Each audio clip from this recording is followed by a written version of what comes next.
Let us solve this question. देखिए इस question में एक रॉकेट है जो कि अपवर्ड मूव कर रहा है और इसके मास इजेक्शन का रेट म्यू दिया हुआ है। मास के इजेक्शन का रेट दिया है म्यू, इतना केजी दिस मच केजी पर सेकंड ये मास इजेक्ट कर रहा है। ठीक है,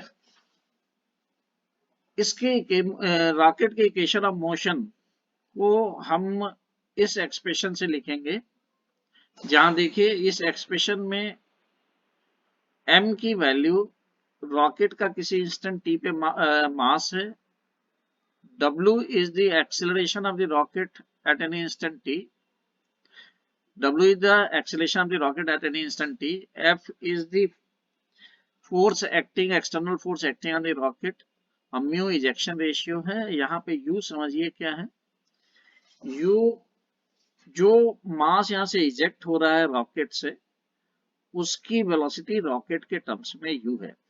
ठीक है, yes, everything is given in vector. Okay, so w is vector here, u is also in vector given. So देखिए हम क्या करेंगे, t इंस्टेंट पे हमने रॉकेट को की सिचुएशन यहाँ ड्रॉ की है और इस समय मान लीजिए रॉकेट की वेलोसिटी v है, तो हम एक ऑब्जर्वर कंसीडर कर रहे हैं which is standing in the inertial frame, यानी यह ऑब्जर्वर इस रॉकेट को उस इंस्टेंट टी पे इस इनर्शियल फ्रेम से ऑब्जर्व कर रहा है, जिस इनर्शियल फ्रेम की वेलोसिटी उस इंस्टेंट पे उतनी ही है जितनी की रॉकेट की है, यानी v है। इनर्शियल फ्रेम से ये रॉकेट को ऑब्जर्व कर रहा है, ये ऑब्जर्वर, और ठीक उसी इंस्टेंट पे जिस इंस्टेंट पे रॉकेट की वेलोसिटी v है, ठीक है, उस समय इस ऑब्जर्वर का क्या ऑब्जर्वेशन होगा।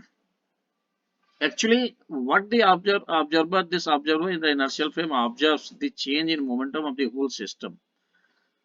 ठीक है, सिस्टम में हम क्या इंक्लूड कर रहे हैं, सिस्टम में हम इंक्लूड कर रहे हैं रॉकेट और ejected mass.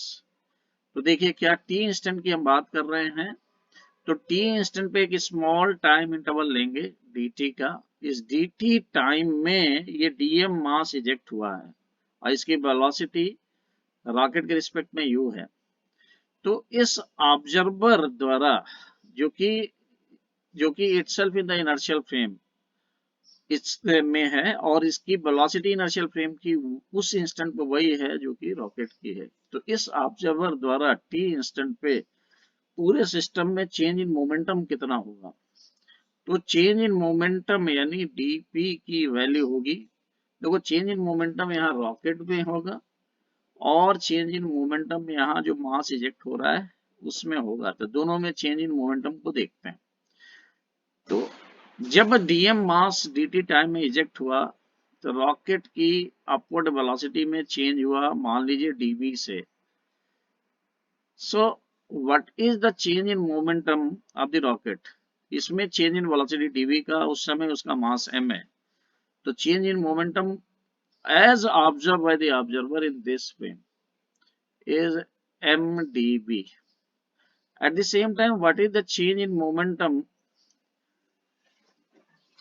of this mass which is ejected? So how much mass is ejected in time interval dt?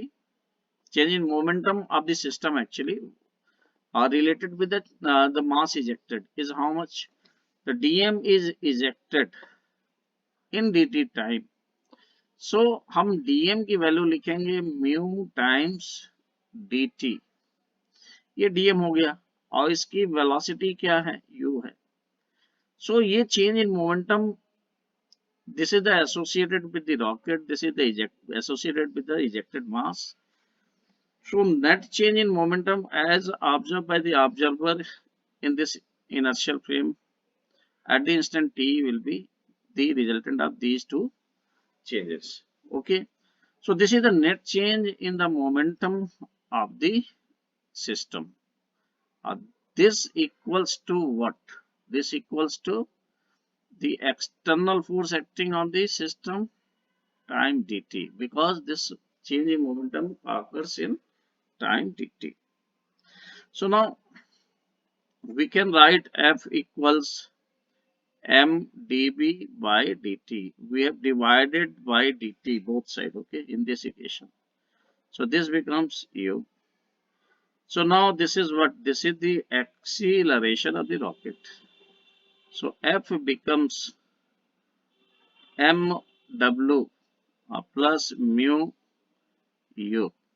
So further mw equals F minus mu times u. And this is the equation of motion of the rocket at instant t. This is the equation of motion of the rocket at instant t. Okay. Now in the next video, we are going to use this expression for the rocket in different cases. Okay, beta. So next video is going to more important. Thank you, everyone.